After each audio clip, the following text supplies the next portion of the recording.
Olá a todos, estamos aqui novamente para a palestra da Casa Espírita Joana de Ângeles, hoje, 17 de junho. E iniciando com a nossa leitura do livro Encontro Marcado, do Chico Xavier, que ele fala no capítulo 19, Teu Recanto, influência individual. Quando se te fale de paz e felicidade no mundo, reporta-te ao serviço que a vida te confiou. Efetivamente, não podes acionar alavancas que determinem tranquilidade e ordem para milhões de pessoas. No entanto, é justo assegures a harmonia do teu recanto. Seja ele uma casa de vastas dimensões, um pequeno apartamento ou apenas um ângulo de quarto estreito, esse é o teu mundo pessoal que povoas mecanicamente com as tuas forças mentais, consubstanciadas naquilo que sentes e sonhas. É razoável que coloques nele o que possuas de melhor, a limpeza digna e os pensamentos nobres, os planos de ventura e os anseios de progresso. Aí conviverás com as meditações e as páginas que te levem o espírito aos planos mais elevados e pronunciarás as palavras escolhidas do coração para ajudar e abençoar. Nessa faixa de espaço, recolherás as impressões menos felizes dos outros em torno da vida, de modo a reformulá-las sensatamente com o verbo otimista e edificante de que dispões, aperfeiçoando e abrilhantando as ideias e opiniões que te procurem a convivência. Embalsamarás esse lugar pequenino com as vibrações de tuas preces, nelas envolvendo os amigos adversários, endereçando a cada um deles a tua mensagem de entendimento e concórdia. Daí saindo de sol a sol, a fim de espalhares o melhor de ti mesmo, a benefício dos semelhantes, a começar do reto cumprimento das tuas obrigações.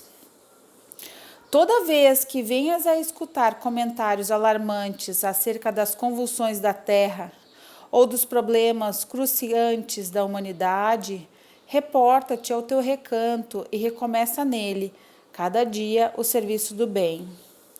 Todos possuímos situação particular perante a providência divina, tanto quanto possuímos exato lugar à frente do sol. Considera a importância da tarefa em tuas mãos para o engrandecimento da vida. Tudo que existe de grande, belo, bom e útil vem originariamente do Criador, por intermédio de alguma criatura, em alguma parte. Examina o que sentes, pensas e fazes no lugar em que vives. Teu recanto, tua presença. Onde estiveres, estará produzindo algo diante do próprio e diante de Deus.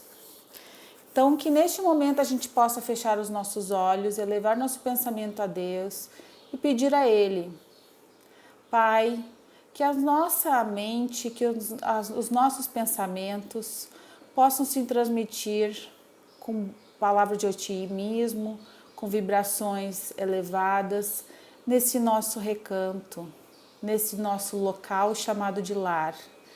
Que a gente possa emanar cada dia mais muito amor, muita paz, partindo dos nossos corações. Que neste momento a tua luz se faça presente aonde a gente estiver, iluminando a todos os que estão presentes, encarnados e desencarnados, e assim harmonizando as energias e melhorando o nosso caminhar neste mundo de progresso. Que neste momento a tua palavra encontre uma porta dentro de nós, para que ela entre e se faça renascer um novo homem, um novo ser humano, com muito mais amor e caridade conosco e para com o próximo. Obrigada pelo dia, obrigada pelo sol e que neste momento possamos ouvir as palavras e os ensinamentos destes que vieram nos iluminar o caminho e nos esclarecer acerca de qual rumo seguir em nossa vida. Obrigada e que assim seja. Hoje eu trago então a palestra baseada no livro da Esperança do Chico Xavier por Emmanuel, no capítulo 11, em que ele fala em louvor da alegria. Ele começa com as palavras de Jesus dizendo assim: Bem-aventurados vós que agora chorais, porque rireis. Em Jesus, Lucas capítulo 6, versículo 21. E ele continua: Lembrai-vos de que durante o vosso degredo na terra, tendes que desempenhar uma missão de que não suspeitais, quer dedicando-vos à vossa família, quer cumprindo as diversas obrigações que Deus vos confiou. Capítulo 5 do Evangelho segundo o Espiritismo. Eu trouxe esse capítulo para a gente fazer uma reflexão desse momento que estamos vivendo, em que muitos estão chorando, em que muitos estão aflitos, e que Jesus nos mostra o porquê disso e que caminho a seguir. E aí, nesse livro, ele começa assim: Nos dias em que a experiência terrestre se faça amargurosa e difícil, não convertas a depressão em veneno, porque o desânimo pode tomar conta da gente alguns dias, algumas horas, em alguns momentos da vida. Em alguns momentos a gente pode achar que perdeu o chão, achar que perdeu o sentido, e nada mais é do que situações em que realmente estão nos desestabilizando, nos provocando para a gente realmente perder o chão, mas ressignificar isso, tomar um outro rumo, ou melhorar ou aprimorar. Que nesses momentos de desânimo não se torne um vício em que a gente fique simplesmente largado, fique ocioso ou achando que a gente não tem significado nenhum nessa vida, que nós só estamos sendo punidos. Não é verdade. Nós estamos sendo chacoalhados porque Ele nos ama e Ele quer nos acordar para o sentido da vida. Então, quando somos chacoalhados, que essa depressão não se torne em veneno, é isso.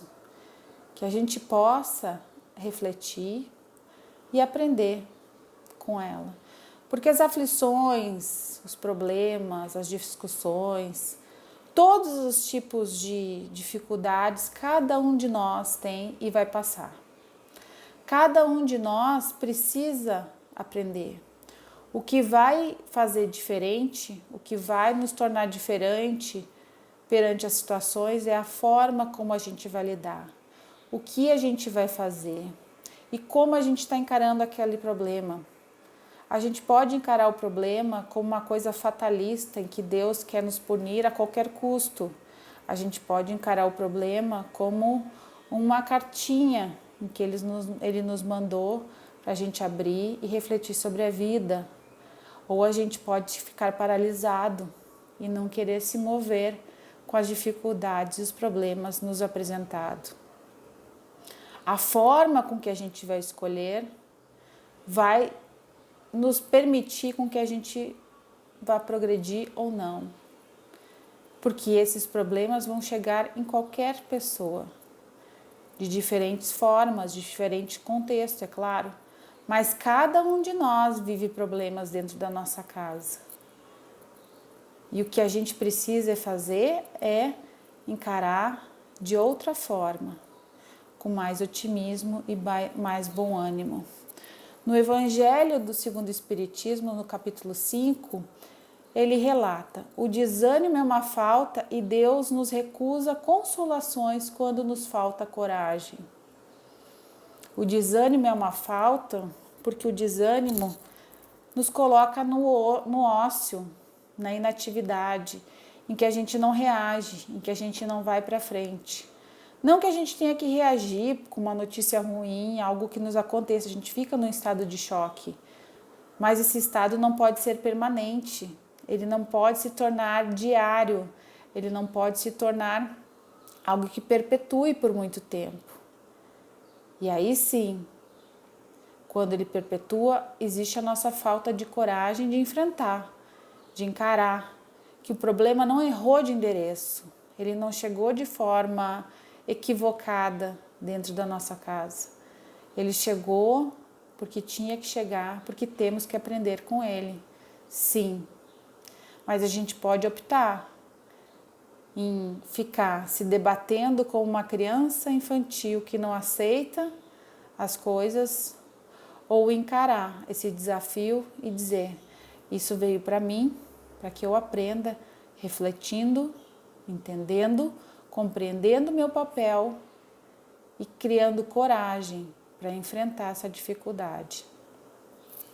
E aí sim, a espiritualidade maior vai nos ajudar com tudo que pode ser feito, mas não interferindo no nosso livre-arbítrio, não fazendo por nós, não superando por nós as dificuldades. As dificuldades precisam ser feitas e superadas por nós. É como uma criança, um filho. Se a criança está aprendendo matemática, somar 1 mais 1 é igual a 2 e ela não está sabendo somar, se eu der o resultado para ela de número 2, ela vai aprender? Não vai. Mas se eu ajudá-la a compreender, para ela seguir adiante e ela chegar na conclusão dela que o número 2 é o número correto, aí sim o caminhar é dela e o aprendizado é dela. E a espiritualidade e todas essas pessoas que nos rodeiam, que nos amam e querem o nosso melhor, fazem isso conosco. Não nos dão a fórmula pronta, mas nos ajudam a enxergar os caminhos e exemplificar por onde ir. Continuando. Quando a aflição se ronda o caminho, anuncias trazer o espírito carregado de sombra, como que se encontra ausente no lar, ansiando regresso. Entretanto, isso não é motivo para que te precipites no desânimo arrasador. Quando o desânimo toma conta da gente, a gente precisa aceitar que ele existe. Precisa aceitar que isso está mexendo com a gente. É o primeiro passo para a nossa cura. Quando a gente aceita e não tenta tapar esse sentimento como se não vai dar tudo certo em cara. Não. O desânimo acontece para nos alertar e que a gente vai ter que refletir isso e aceitar isso, porque nós não somos pessoas, super-heróis que somos invencíveis perante as coisas. Não, nós somos seres humanos. Nós temos sentimentos e emoções que acontecem, que a gente precisa entender porque acontece, o que está acontecendo dentro de nós, e aí sim fazer a mudança dentro de nós. Aqui ele está falando de entender que a gente se distanciou um pouco, que o desânimo tomou conta da gente e que a gente gostaria de voltar para a nossa situação anterior, com mais alegria, com mais disposição. E nós vamos fazer isso. Mas reconhecer que o momento que estamos passando, ele é importante para nos curar, para entender o nosso fator humano. E isso faz com que a gente se torne mais humilde, até para entender a dor do outro.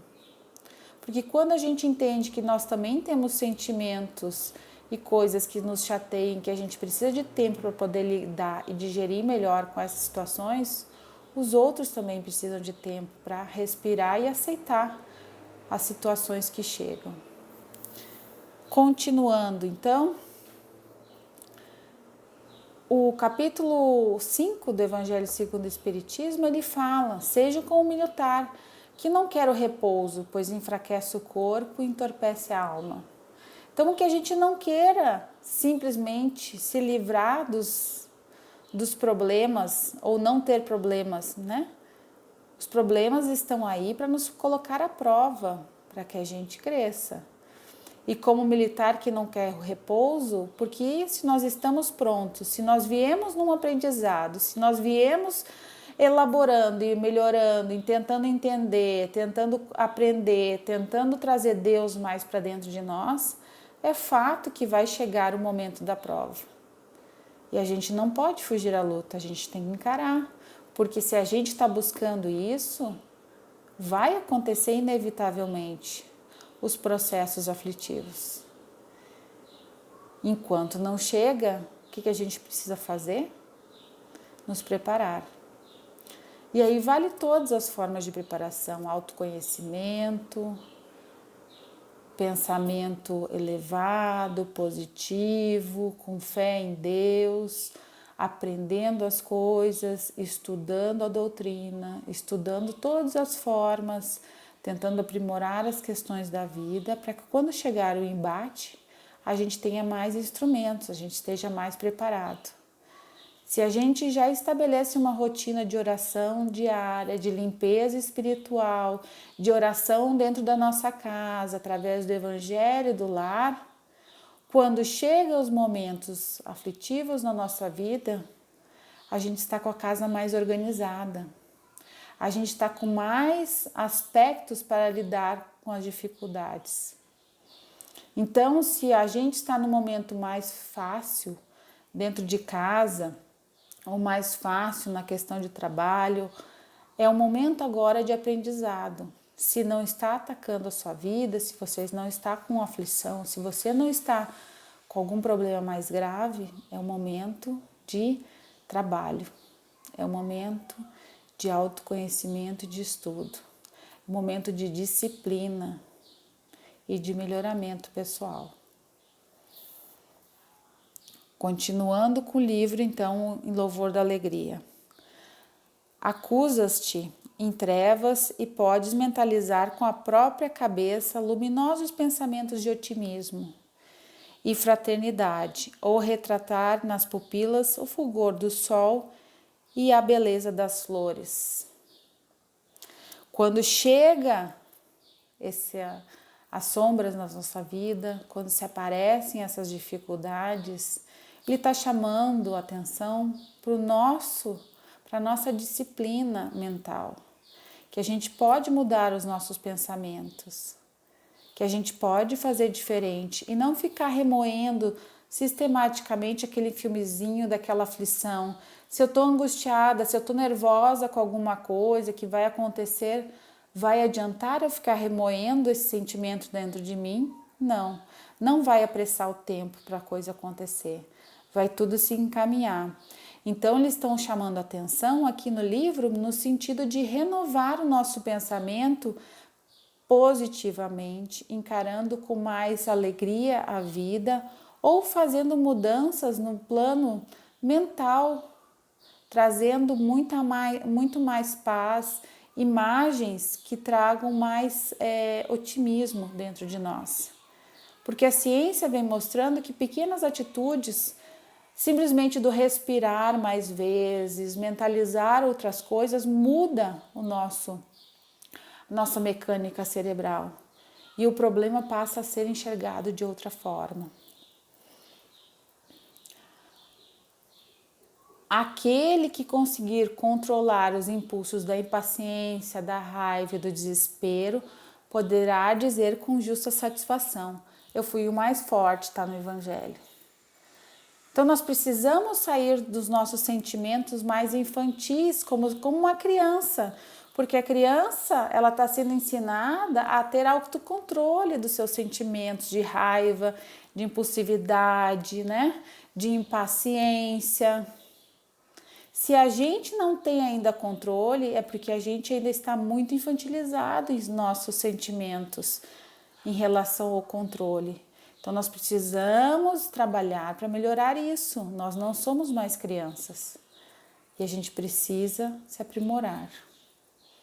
É chamado tempo de aprimoramento. Entrega-te à mudez, proclamando não suportar os conflitos que te rodeiam e nada te impede abrir a boca, a fim de pronunciar a frase de reconforto e apaziguamento. Entrega-te à mudez é o seguinte, fecha a boca quando a gente não vai trazer nada de reconforto ou paz no que a gente vai falar, se a gente vai agredir. Porque se a gente não tem algo de bom para falar no sentido de harmonização, porque às vezes a gente tem que falar algumas, conversar algumas verdades, mas a forma com que a gente faz isso tem que ser de uma forma mais tranquila e de paz, não de guerra. E se a gente está descontrolado neste momento, a gente não deve falar. A gente deve aguardar um momento propício, talvez no outro dia, em outro momento, quando os ânimos passarem. Porque no momento de uma discussão, numa briga, a gente pode exaltar os ânimos e piorar, potencializar ainda mais a situação. E deixar passar muitas vezes é uma medida sábia para que a gente possa respirar, lidar melhor com isso e trabalhar de forma diferente nessa resposta ou nesse diálogo. No livro Rumo Certo, no capítulo 11, ele fala: pelas ações somos retratados segundo as tintas da opinião de cada um. Então, o que a gente faz, cada um vai olhar para as nossas ações de forma como é, né? Mas pelas reações somos vistos em nossa estrutura autêntica. Pelas nossas reações, porque nos pega desprevenido. Quando a gente executa alguma ação, alguma coisa, né? Em benefício a alguém, a gente está indo de sangue doce, de sangue frio para ajudar. Mas se nos ferem em algum momento, se nos jogam pedra em algum momento, a gente desestabiliza. E a nossa reação vai mostrar realmente se o que a gente está fazendo e como a gente está lidando. E vai mostrar o nosso real caráter dentro de nós. Porque é muito difícil ter autocontrole no momento de reação. Mas é necessário. É necessário. E no livro do Evangelho, ele continua e finaliza, né? Bem-aventurados os aflitos, pode ser traduzido assim: felizes aqueles que têm a oportunidade de provar a sua fé, sua firmeza e sua submissão à vontade de Deus.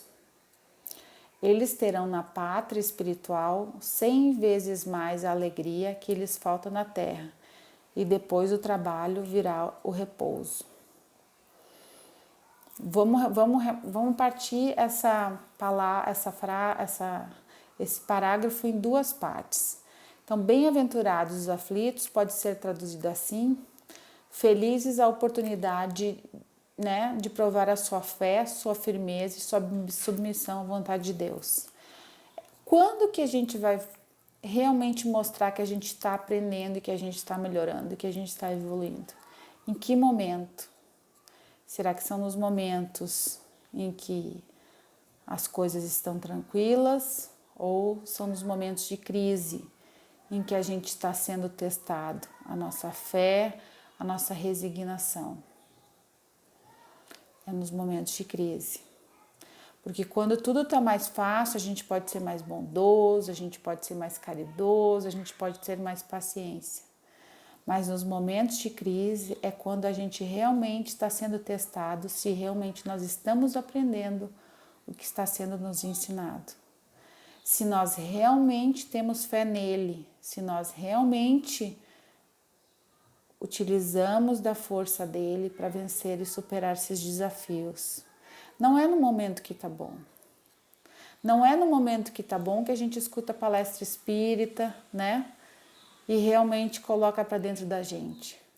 São as dificuldades que fazem com que a gente realmente entenda o significado da vida e do propósito da caridade. É na dificuldade que a gente vai ter paciência com o outro. É na dificuldade que a gente vai ser humilde com o outro e reconhecer. É na dificuldade que a gente vai ser caridoso com o outro. Na nossa dificuldade, não do outro. É quando mais nos falta que a gente precisa dar. É quando a gente está naquele momento que vai explodir, que a gente precisa respirar e pedir paz e tranquilidade e se afastar. Porque a gente não pode fugir à luta. Ah, mas nesse momento de pandemia a gente não está podendo sair de casa, não tem como ajudar. Não tem como ajudar mesmo?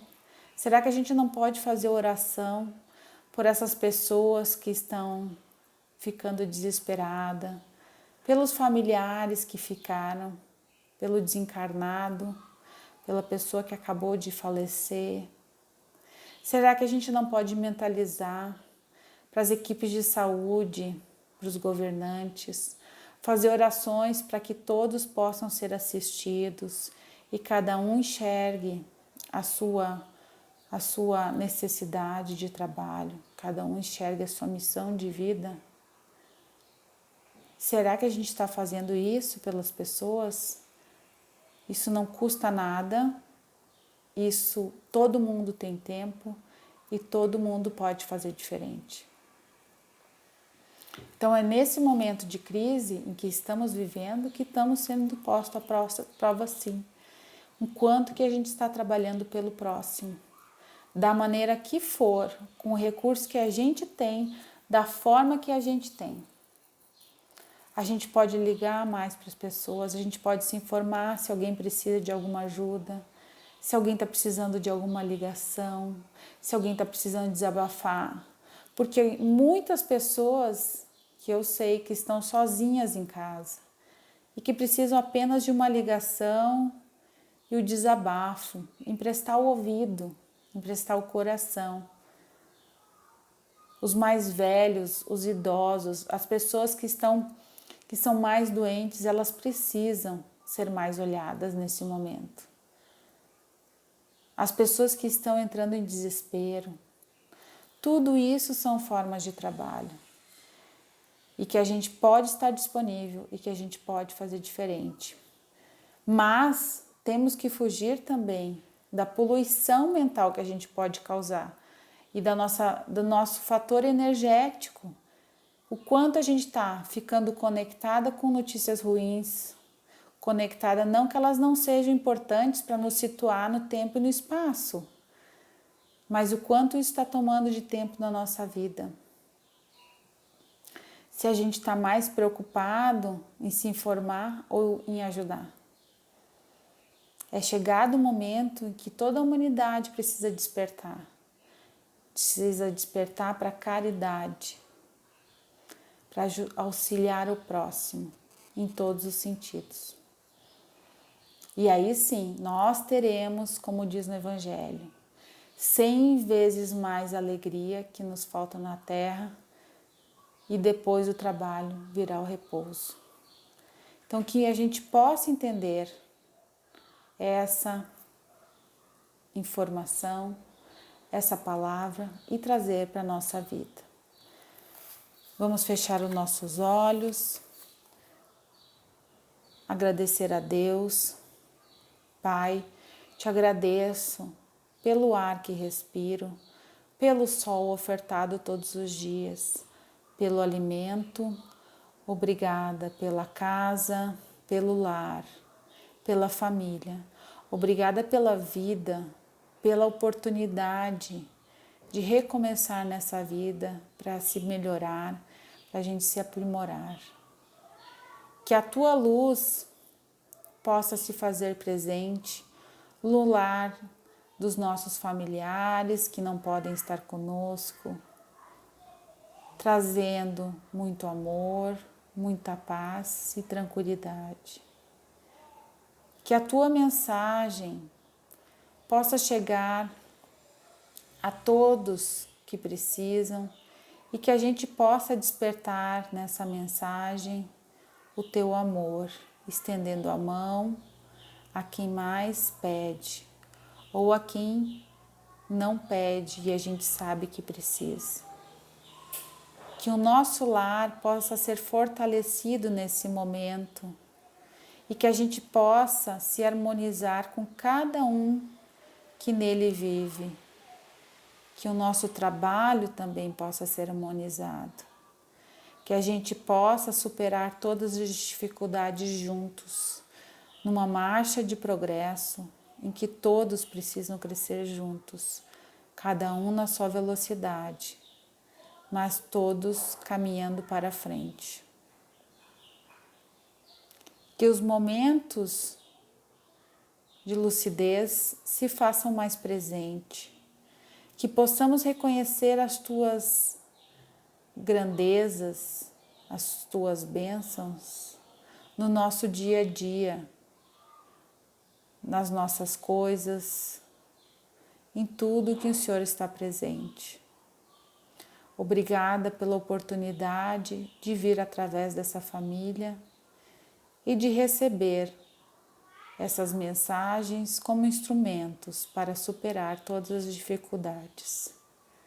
Que possamos ajudar o nosso bairro, os nossos vizinhos e todos aqueles que habitam a nossa cidade, o nosso estado, a nossa terra. Que as nossas orações possam ser ouvidas por Ti, quando a gente clama por paciência. E que assim a gente possa ter com cada um que pede a sua paciência. Obrigada por mais esse dia. Obrigada por todo esse amor. Que assim seja.